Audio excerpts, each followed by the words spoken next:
What's up, Model Geeks? Hey, it's Brian with BG Model Workshop, and we're doing a final on the Back to the 60s group build hosted by Mr. Young Charlie Templin. And thank you, Charlie, for hosting this. Was another really cool idea of yours, and we're looking forward to maybe next year having another one of your group builds to enter. Excuse me. You guys can probably tell by the sound of my voice that I'm still not 100% yet. I'm hovering around about 73, 75% right there right now. But we're feeling good enough to do the final on our Corvette. And that's right, we did the 68 Corvette Roadster 2-1 by Revell, and I must say that this is actually a cool kit.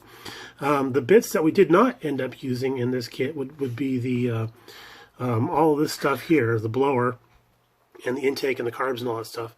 That all got pilfered for another build that we had done previously, and they were good detailed kits. I really like bits, and I really liked how they looked. So I knew I was in for a treat when we got into the rest of the kit to do the actual car itself. So let's show you what we came out with. How about that, huh? She's a real looker. I tell you what. I tell you what. That's my Hank Hill imitation. But, oh yeah, I love this color, this metallic green. It's Fathom Green by Testers. It's a lacquer.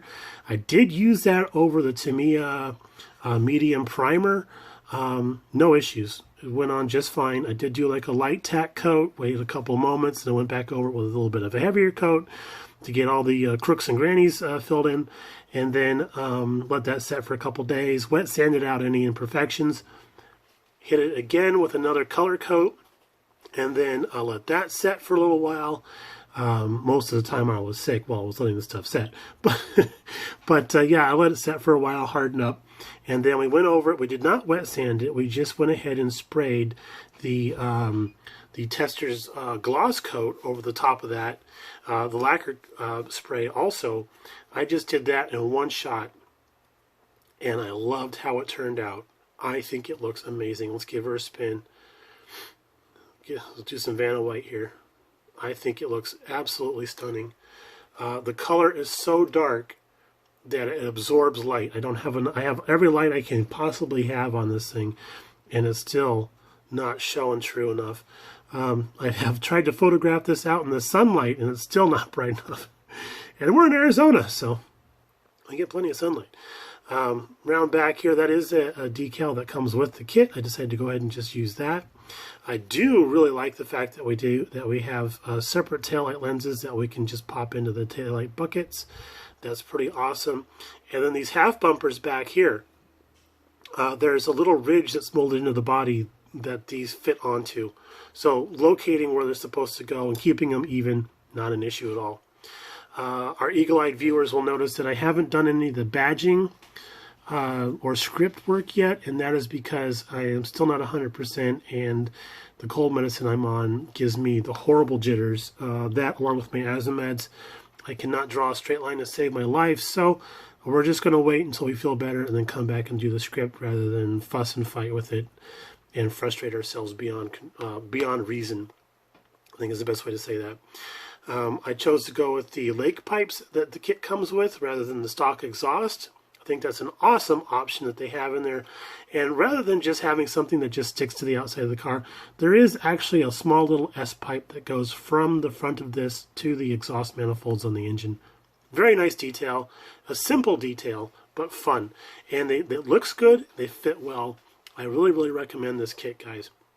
The only thing that we didn't like about the kit was the tires. They're just standard Revell black walls. I did talk about this in length in a previous video. So we did go with the red lines from AMT Parts Pack. And I tell you what, I really, really think this looks the part with those tires. It really helps bring this whole thing together between the white top, the red side walls, and this green paint. Man, I tell you what, guys, this is one of those builds I really, really wish was sitting in my driveway, because this is the Corvette that I would have dreamed of having if I could fit in Corvettes, as a matter of fact. But that's neither here nor there. So let's take her top off and see what she's got going on inside. Pretty standard interior. Because it's a 68 Vet, it's very, very light on the interior detail. No radio.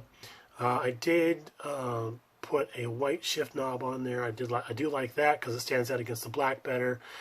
We did a wood style steering wheel, and that's just some Hull red or red brown. I take that back. It's red brown, to me a red brown with some Future floor polish on there to gloss it up a bit. And then we did some Future on the actual seats to make them a little more vinyl-like. And yeah, that looks the part. The windshield, that was a heart stopper. We pulled that out of the package to get ready to install it. I hadn't looked at it before. I figured it was okay, but it was full of tire bite. The tires had melted through the actual plastic bag and messed up the windshield. So I had to polish the heck out of this thing, and it looks really, really good for what we had to deal with. There is just a slight bit of haze to it, but you know what? Honestly, I think that looks more realistic, as a matter of fact, because the windshield of that vintage would have a little bit of haze going on there because of the plastic that's sandwiched in between for the safety glass stuff that they have. Let's see here. Let's pop open the hood. I got a lot to talk about in that region. And I do want to give a shout out to our friend Raul over at the Muscle Car Modeler. He has built a few of these, and I went to him for some advice on the hood itself because we were having trouble trying to get this guy to fit inside this area here without chipping off any of the paint. I did not want to paint it with the hood in place because that gets kind of funky sometimes. For me particularly, I know some guys have no issues with it at all, but it just doesn't work out very well for me. So I wanted to paint the hood separately. And we were having problems getting the hood to fit in there, and he suggested that there is actually a little lip that runs around the inside of the hood area here. And he suggested that we file back that lip about a quarter of an inch back from where it was originally starting and taper it so that it's not too obvious. But I did that, and the hood dropped right in, no problem at all. So thank you, Ralph, for that advice. I appreciate that greatly. Good source of information. The inner fenders, very interesting thing. The inner fenders are molded separately. They're not part of the chassis or the body or anything like that. But the instructions do want you to mount them to the inside of the body, and there's no real reference point of where that's supposed to be or how it's supposed to line up on the chassis. So what I did was I glued the radiator shroud in place. And in order to make sure that our spacing was correct, we went ahead and put the radiator hoses in place. And that held everybody in place just fine. You can see there's a little white dot there.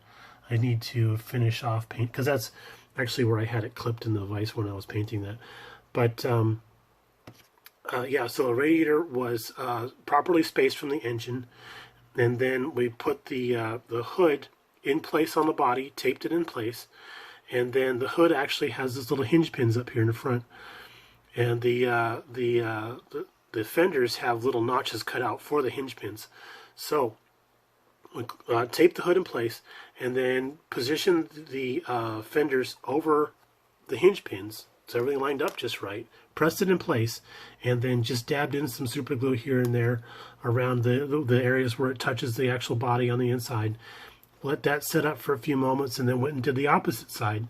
And then we went to go do a test fit to put everything together, and it slipped together just fine. And I was like, holy smokes. Okay, done and dusted. We're good. So that's the way I would suggest doing that. Is the whole key is to make sure you have the hood in place and tape down so it doesn't shift about, and then line up the hinge pins. It doesn't really say that in the instructions. They just go, put the fenders here. I'm like, oh, that's a little too simple. So if it's a little too simple, I'm going to mess it up. Don't mess up the complicated stuff. Mess up the easy stuff. So there you have it, boys. Let's see. We got a few minutes left here. Let's take a look at the bottom. I'll show you what we did down there, down here in the basement. So yeah, I need to do a little touch up right there. But these are the S pipes I was talking about that the kit comes with. I had to do a little bit of a modification on this side here, and that's probably because I have the pipe going a little bit too far back. I think I glued it on a little too far back. I think it's supposed to get a little bit more forward. But I think we're still okay. We're in the ballpark. And the brown tinting that you see is actually Tamiya brown panel liner. We just did a wash over the whole thing. Just got a cotton bud and just kind of washed the whole thing, and then went off and dabbed off the large panel surface areas and let it all accumulate in the cooks and grannies. And I like that. I like that a lot better than doing a black wash over the bottom of everything, or going over it with silver and scraping everything up. I just, Corvettes are very, very low to the ground vehicles and stuff, and I feel that they probably have a lot of dust and stuff that will be sucked up and stuck to the bottom of the car and everything. So that's kind of how I went about my weathering and aging of the bottom of the car. But I like it. I think it looks great. It's a little bit different than I usually do, and that's kind of why I was wanting to do this. All right, everybody. I think it's time we sign off here. Got some stuff going on around the house got to take care of. So, let's see. It's Thursday, so the weekend is coming. And if you guys are going to be out doing Christmas shopping with folks and family, be safe while doing so. But more importantly, if you want to show somebody how much you love them, just tell them. You don't need to go into debt to show somebody how much you love them. All right, guys? Y'all take it easy, and we'll talk to you later. Bye now.